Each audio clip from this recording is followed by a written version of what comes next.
Bueno, como ustedes pudieron ver, gracias a la retroalimentación pues, de este ejercicio de Linda, Sebastián, pues ustedes mismos pudieron identificar unos bloques dominantes que se materializan o se pueden observar a través de ¿qué? De unos monopolios económicos, que a veces también utilizan estructuras políticas. Entonces se puede ver cómo la economía trasciende, la perspectiva política, económica, trasciende la sociedad por encima de otras ópticas, como digamos la política, la social y la cultural. Entonces en ese sentido se menciona la importancia del discurso. La importancia del discurso de la información y conocimiento como mercancía. Y entonces eso le da un vínculo especial a lo que va a tratar el seminario de hoy, que es biopolítica y una introducción a lo que se le puede denominar como el capitalismo cognitivo, teniendo en cuenta que hay un espectro dominante dentro del capitalismo y el modelo neoliberal. Entonces, en ese sentido, vamos a comenzar esta sesión con un panel con el profesor Jair Vela, el profesor Alejandro Guatón. Y entonces, pues vamos a empezar con el profesor Alejandro, donde nos va a explicar, donde va a relacionar lo que es la biopolítica, el capitalismo cognitivo y aterrizar un poco a lo que es el escenario del arte. De manera consecuente también entonces va a empezar el profesor Jair Vela a establecer cómo es que se tejen esos vínculos entre el capitalismo cognitivo y las industrias culturales. Entonces en esta relación de panel les voy a pedir el favor que en esa parte ustedes vayan escribiendo las dudas o digamos apreciaciones más pertinentes frente a lo que va a tratar este panel y frente a las categorías que aborda. ¿Listo? Y faltando 15 minutos yo las voy a recoger y vamos a seleccionar algunas para que en un espacio de 20 minutos podamos abrir una discusión. ¿Listo? Después se va a ir, pues, les voy a dar el panorama hasta la sesión. Después entonces vamos a un pequeño receso de 10 minutos y abrimos con 3 talleres. Un pequeño taller de 15 minutos que es sobre una apertura cognitiva, pues, que lo va a abordar el profesor Alejandro. Después entonces va a haber otro taller de media hora que va a tratar sobre aterrizar los conceptos vistos a lo que se puede denominar como la economía naranja. Y por último va a haber un taller a cargo del profesor Jair Vela acerca de lo que es el análisis e interpretación audiovisual. ¿Listo? Entonces empezamos con el profesor Alejandro. Muchas gracias por asistir. Buenas tardes a todos, ¿cómo están? Bueno, explico más o menos cómo va la sesión en esa parte. Lo mío va a ser un ejercicio basado totalmente en el video y en la lectura. Sobre todo teniendo en cuenta como la vinculación que puede ejercer el video, el entrevista del profesor Carlos Sosa, respecto de un ejercicio aplicativo que es el análisis de los conceptos en las industrias culturales. Los dos conceptos que me interesa definir, o que voy a definir a medida que voy trabajando, son las dos palabras como vinculantes de esta parte, que es qué es capitalismo y por qué cognitivo, o en qué sentido es la cognitivo. Entonces comenzaré por el final, refiriéndome a qué es cognitivo, a qué hace referencia a cognitivo. Cognitivo es una palabra, es un adjetivo, es decir, que califica al capitalismo. Es un tipo de capitalismo particular que se refiere a un campo específico de la realidad, que es el conocimiento, y más adelante especificaré aún más qué tipo de conocimiento. Pero la pregunta en ese sentido es ¿por qué el capitalismo está interesado en la cognición? ¿Y qué podemos entender como cognición? Y la respuesta a eso sería algo así como la cognición se refiere, o el adjetivo se refiere a todo aquello que refiere al conocimiento, a la esfera del conocimiento en general. Es decir, un capitalismo que está interesado en el conocimiento, un tipo de capitalismo, una vertiente del capitalismo. ¿Cuál es el interés en ese conocimiento? ¿Por qué está interesado el capitalismo en ese conocimiento? El conocimiento particularmente sería, o si lo quisiéramos nutrir como concepto, estaría nutrido por aquella información, aquella experiencia o aquella educación que recibimos, es decir, todos aquellos contenidos. Por eso no es así.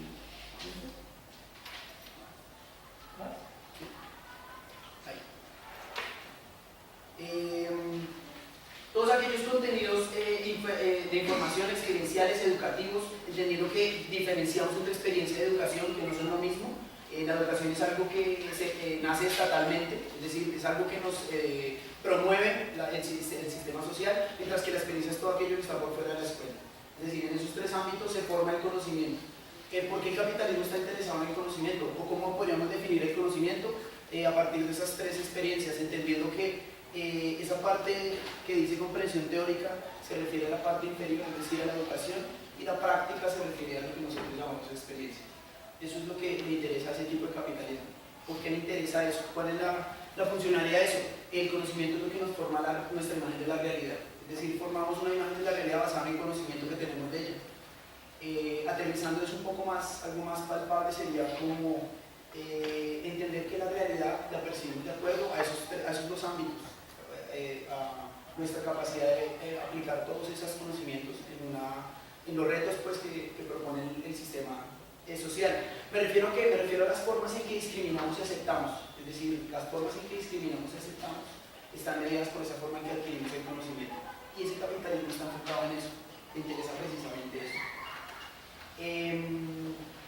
Contextualizando, es decir, si quisiéramos preguntarnos en qué espacio o a qué tipo de conocimiento se refiere, deberíamos hablar de un conocimiento que está mediado por las nuevas tecnologías. No estamos hablando del previo, del industrial. No, estamos hablando de un capitalismo contemporáneo. No queremos retomar toda la concepción antigua industrial. Nos referimos en ese sentido al impacto de las nuevas tecnologías en la vida cotidiana. ¿Qué impacto? O sea, ¿a qué te refieres cuando dices impacto? Es un cambio en la producción de conocimiento. Es decir, la forma en que ahora producimos nuestro conocimiento ha sufrido un cambio gracias a las nuevas tecnologías. La forma en que concebimos nuestra realidad ha sido afectada gracias al dispositivo técnico, que el mejor ejemplo, el ejemplo más palpable sería la pantalla, el celular. Pero ese conocimiento que nos interesa a nosotros tratar es cognitivo, es decir, no es un conocimiento que desarrolle a la manera antigua, a la manera marxista, todo el trabajo laboral con las manos y el cambio, la transformación del mundo a través del material, sino de lo simbólico. Es decir, es un conocimiento que habla particularmente de la cultura, todos los simbólicos, aquellos tipos de interacciones que tenemos. Es decir, es un capitalismo interesado en las formas de producción de conocimiento simbólico, que en general para nosotros es la cultura, un ámbito inmensísimo. Como lo habían tratado en la sesión anterior, se refiere, los conceptos de hegemonía e ideología para Gramsci están metidos totalmente imbuidos en la concepción cultural, es decir, la respuesta para Gramsci está en los términos de la cultura. Y ese capitalismo cognitivo que está interesado en la parte simbólica se convierte en una cosa particular, se convierte en un eje de una nueva forma de economía. El capitalismo en general, y aquí comienzo la definición particular de capitalismo, más adelante lo especificaré, es algo que solo pervive o solo es subsistible en tanto produce movimiento y circulación. Es decir, solo hay capitalismo cuando hay movimiento y circulación, especificaba el video en una parte muy particular. En particular, ¿qué es el capitalismo cognitivo? ¿Cómo lo podemos definir? Vamos a dar unos brochazos acerca de cómo ese concepto se relaciona con esa nueva existencia que se propone. En general, el concepto nace de unos teóricos, unos estudiosos de la cultura, que se empiezan a interesar por esas relaciones que se producen en el ambiente simbólico. Particularmente el maestro Osa lo define de la forma que está en la parte superior, es decir, como una etapa en la producción simbólica donde esas interacciones entre objetos simbólicos producen el movimiento económico. Por eso nos interesa el arte, porque el arte es un espacio de movimiento simbólico. Más adelante pues, especificará qué tipo de movimiento se produce allí. ¿Cómo caracterizamos el capitalismo cognitivo? ¿Cómo entender ese concepto para poderle dar como un cuerpo? Lo primero es que produce un cambio en la percepción, es decir, esos nuevos intereses en esas formas simbólicas, en esas interacciones, producen una nueva percepción, lo que llama Carlos Uso una nueva sensibilidad acerca de la forma en que nos relacionamos con el tiempo. Nos referimos, por Twitter. Si quieres saber una noticia, pues lo más rápido de conseguir sería hacer una búsqueda en Twitter. Si lo quieres extender más allá en el tiempo con un debate, buscarías otra plataforma como Facebook de pronto. ¿Qué más? Al modificar la concepción cultural, lo que hace es cambiar las formas en que conocemos, es decir, nuestro conocimiento está totalmente mediado por una plataforma técnica. Y en ese sentido, la forma en que recibimos esa información, la forma en que construimos nuestra experiencia está mediada por ese sistema, por esa plataforma que de pronto identifique con la pantalla. En general, ¿qué es? Dice Osa, podría ser pensado como un cambio antropológico, en tanto reorganiza la forma en que conocemos y producimos conocimiento. Eso especificado, llevado a un ejemplo práctico, sería la forma, por ejemplo, como en España los raperos producen sus producciones discográficas, ya no las venden en CDs, simplemente las suben a la red, las publican en unos espacios particulares para que la gente los conozca, y tú les escribes y ellos te mandan la información, es un álbum en un sí, totalmente comprimido. De esa forma es que se produce ahora el conocimiento, ya no tiene la forma anterior, que era como en contacto con la obra particular, es decir, con el CD. Ya no nos interesa el CD, nos interesan las interacciones que produce el CD. De la misma forma que no nos interesa tanto el jugador ni lo que produce el jugador en la cancha, sino todo lo que está alrededor del jugador, los conceptos que están inmersos dentro del espacio simbólico que maneja cada jugador de fútbol. Para finalizar esta parte, esa economía simbólica tiene una particularidad. Ocupa gran parte del movimiento económico mundial, es decir, las plataformas, el software,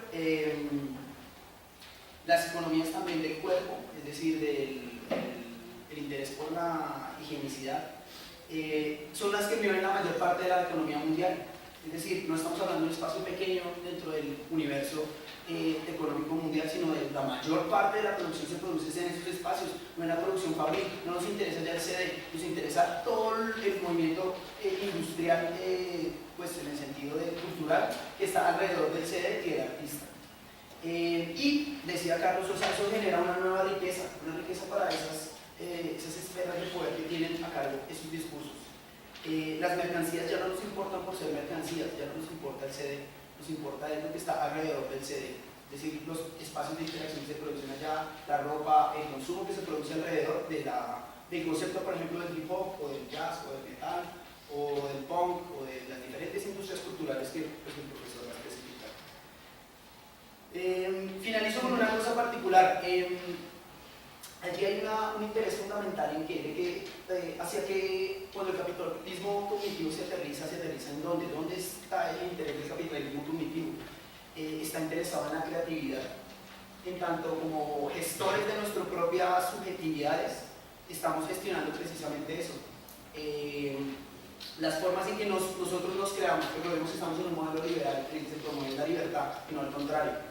En un modelo de pronto comunista en el que la libertad esa libertad que está de una manera mayor coartada. ¿Por qué le llamamos biopolítica a la presentación? Para mí, eso sí es un aporte personal.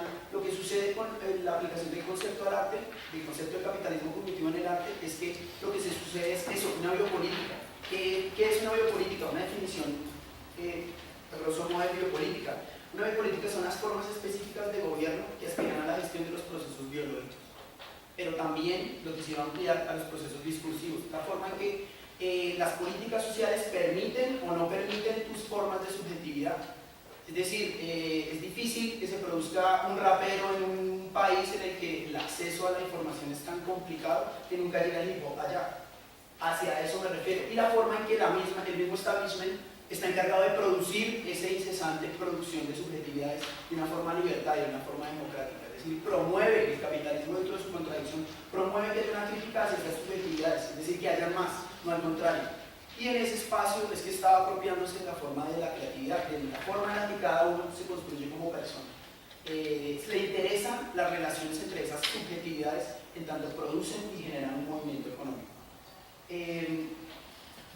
Tres preguntas o tres posiciones claves para abocar el debate a lo que va a exponer mi compañero. Lo primero es que en ese sentido no estamos pensando la palabra capitalismo como un sistema económico, que decía Osa en la entrevista.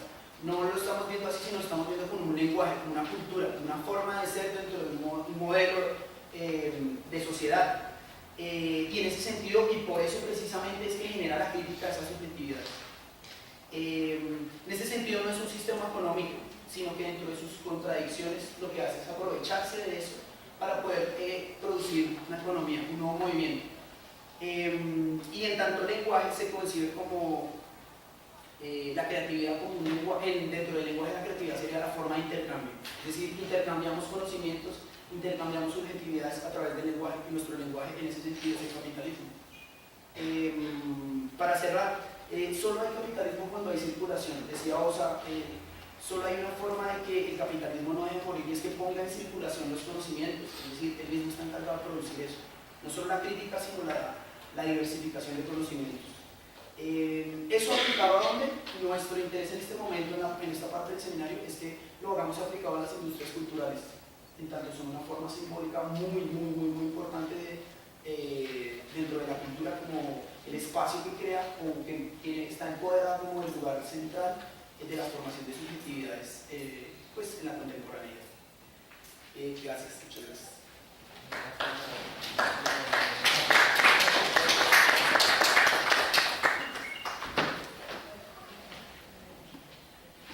Bueno, voy a intentar que no me pase que con el reducido espacio que tenemos de tiempo no se me entienda nada.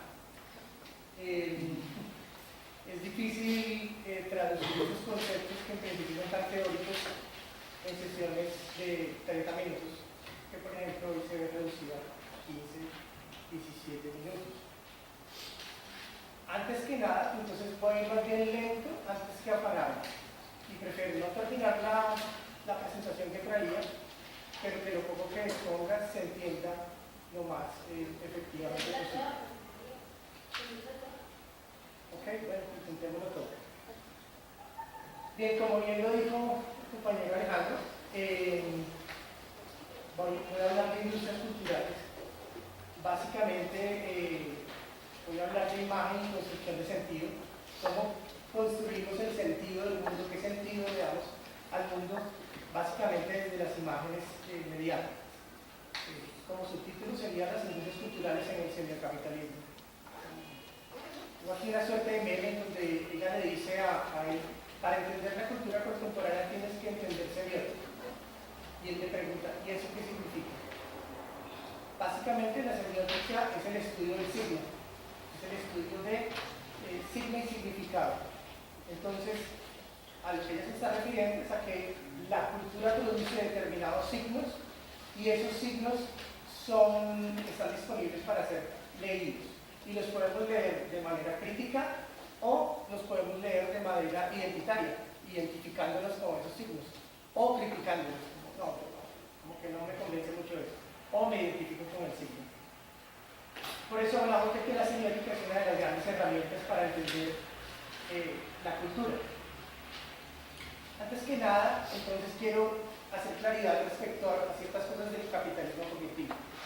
El capitalismo cognitivo tiene que ver con patentes, tiene que ver con derechos de autor, tiene que ver con la educación, por ejemplo, el caso de Serpilo Paga es un caso ejemplarizante, un gran ejemplo mejor de lo que es el capitalismo cognitivo.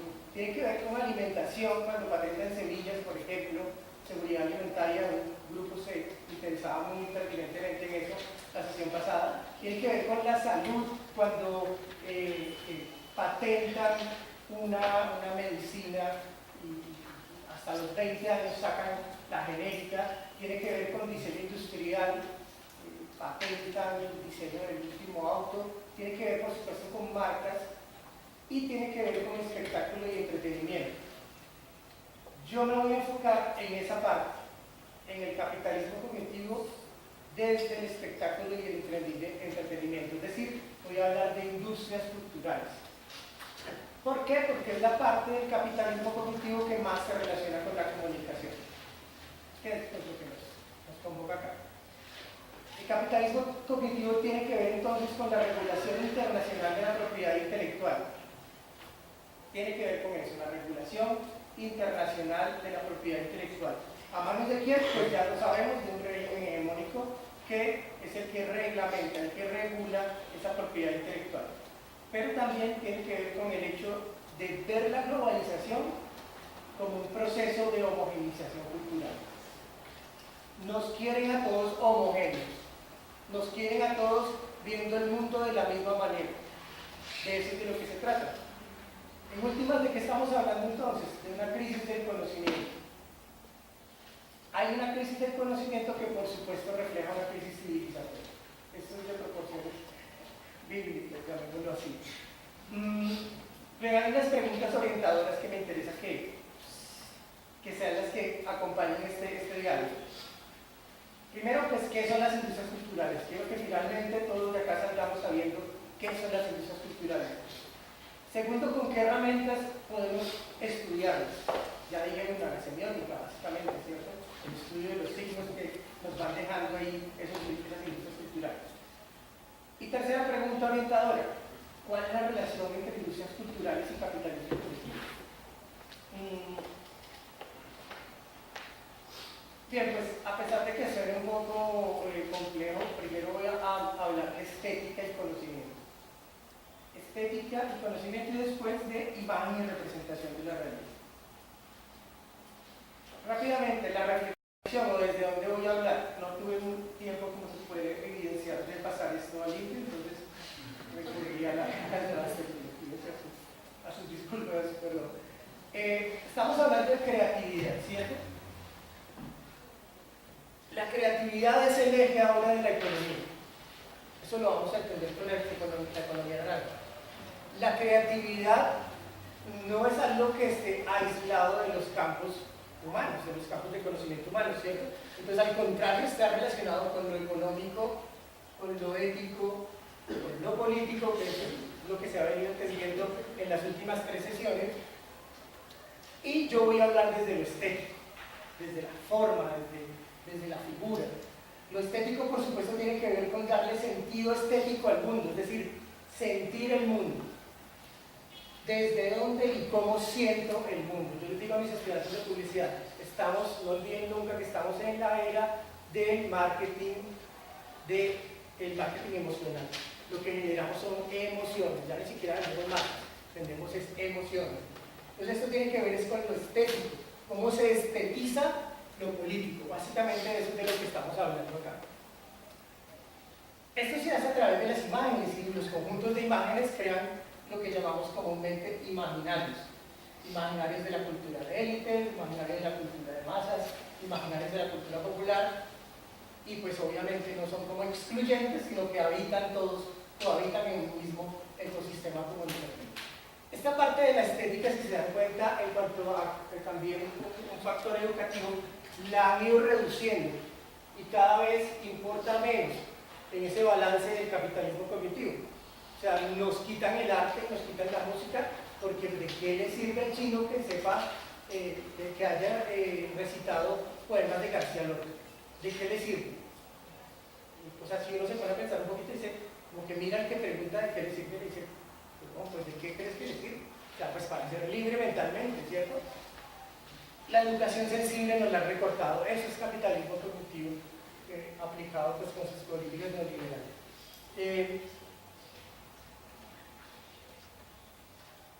Bien, básicamente ya nos habíamos encontrado en la primera sesión y yo había mencionado que la comunicación es todo, y eso suena como a una exageración, ¿no? La comunicación es todo. Pues sí, la comunicación es todo en el sentido de que yo existo en cuanto me comunico conmigo mismo y con algo que no soy yo. O sea, así es como empieza a crearse ese aparataje cognitivo, ese conocimiento que terminamos siendo nosotros, ¿cierto? Entonces la comunicación viene siendo todo. Pero, así como es todo, entonces pues, debemos distinguir que es ella la que crea lo que llamamos la cultura. La cultura no, las culturas, como ella una S, porque ya creo que todos vamos teniendo muy en cuenta que no hay una sola cultura, sino que hay varias culturas, ¿cierto? Estas culturas que están representadas por esos círculos raros, que esto parece una página, esas culturas son básicamente campos semióticos, es decir, campos de sentido, de cómo le otorgamos sentido al mundo, ¿sí? Nosotros los vamos a llamar más adelante en otras sesiones que nos volveremos a encontrar a esos campos sembióticos, a esos campos de sentido, de cómo le damos sentido al mundo, lo vamos a llamar ecosistemas comunicativos, muy convenientemente por el énfasis, obviamente, del diplomado. Me interesa reconocer que esos campos semióticos son discursos efectivos. Ya vamos a entender eso un poco con las imágenes. Pero también que esos campos semióticos son regímenes de significación. Es decir, ¿qué es un régimen? Un régimen es un conjunto de normas que rige algo, ¿cierto? Han hablado mucho de la palabra legitimación o legitimidad y es súper clave que eso se relaciona con esos regímenes de significación. Los regímenes de significación son muy importantes para nosotros para crear nuestro parataje cognitivo, porque nos ayudan a entender el mundo. ¿Qué tal yo llegara acá y no tuviera ningún régimen de significación enfrente? Me tocaría desde ceros empezar a conocer qué es el mundo, y pues eso no, para eso está la cultura, ¿no? Ahorrémonos un poquito de tiempo de escritura. Pero a la vez son regímenes de significación, nos están ayudando a significarnos el mundo. Lo interesante del asunto es cuando esos regímenes de significación todos intentan volverse regímenes de verdad. Es decir, no son los regímenes que me ayudan a significarme el mundo, sino que me están diciendo qué es lo verdadero, qué es la verdad. A eso lo podemos unir muy fácil con la guerra de cuarta generación, que nos dicen qué es la verdad, ¿cierto? ¿Desde dónde? Ese es el punto. Esos regímenes de verdad siempre se organizan hegemónicamente en torno a un sentir colectivo. Un sentir colectivo, volvemos al sentir, volvemos a la estética. Y ese sentir colectivo es lo que en sesiones anteriores, en la sesión anterior llamábamos sentido común. ¿Sí? Ese sentido común es precisamente eso, es un sentir. Entonces es algo estético. Ese sentir es por supuesto una experiencia sensible, pero entonces es parte de la estética, pero no una estética como la estética del arte, la estética que se encarga solo de la obra de arte, de la belleza, de lo sublime, de lo disonante, de lo feo, no, sino una estética como el sentir. Yo siento todo el tiempo, yo no siento solamente mientras que estoy observando una obra de arte y estando admirándome con esa sublimidad que tiene la obra de arte, no, yo siento todo el tiempo. Entonces acá estamos hablando de una estética prosaica, de esa estética de la que se vale la publicidad, de ese sentir prosaico, de ese sentir cotidiano, de lo que siente el individuo de a pie y también el que no es de a pie. Si tenemos tiempo en un paso comercial en donde diferenciaremos eso. Estos discursos hegemónicos promueven imaginarios que tienden a que ellos quieren que sean colectivos, de hecho que sean ojalá globales, que todos pensemos igualito. Estos imaginarios se manifiestan a partir de imágenes narrativas, de puras historias, pequeñas historias. Ejemplo, la publicidad se ha convertido en storytelling. Storytelling es el arte de contar historias, la publicidad se ha convertido en contar historias. Contándonos historias, es decir, a través de la narrativa, es que nos montan en la película que ellos quieren. Bueno, a través también de la repetición y bueno, otras tantas técnicas que después veremos. La materialización de los discursos tiene carácter epocal, eso es súper clave, porque digamos que esta materialización recrea estéticas que son epocales. Es claro que no es la misma estética que reflejaba el imaginario de belleza femenina del 480 italiano, ¿cierto? Con de la Venus de Botticelli, una mujer súper delicada, bueno, la negrona rara, no sé, para nosotros sería raro, estoy diciendo raro. ¿Eso qué quiere decir? Que eso es epocal. La mujer bella hoy por hoy tiene otras significancias. ¿Y cómo se logran? A través de conjuntos de imágenes que nos crean esa narración de lo que es, por ejemplo, el imaginario de belleza femenina contemporánea. Dentro de todos estos discursos, que es donde voy a aterrizar el asunto, el discurso publicitario es el que le encaja como anillo al dedo al capitalismo cognitivo y al capitalismo en general. Creo que todo eso ya lo tenemos nosotros súper claro, ¿cierto? Entonces, vamos a empezar a hablar desde el arte. El profe lo dejó en el arte y es muy clave porque antes de que existieran las industrias culturales, lo que teníamos para comunicarnos y crear ese sentido común del que estoy hablando era el arte.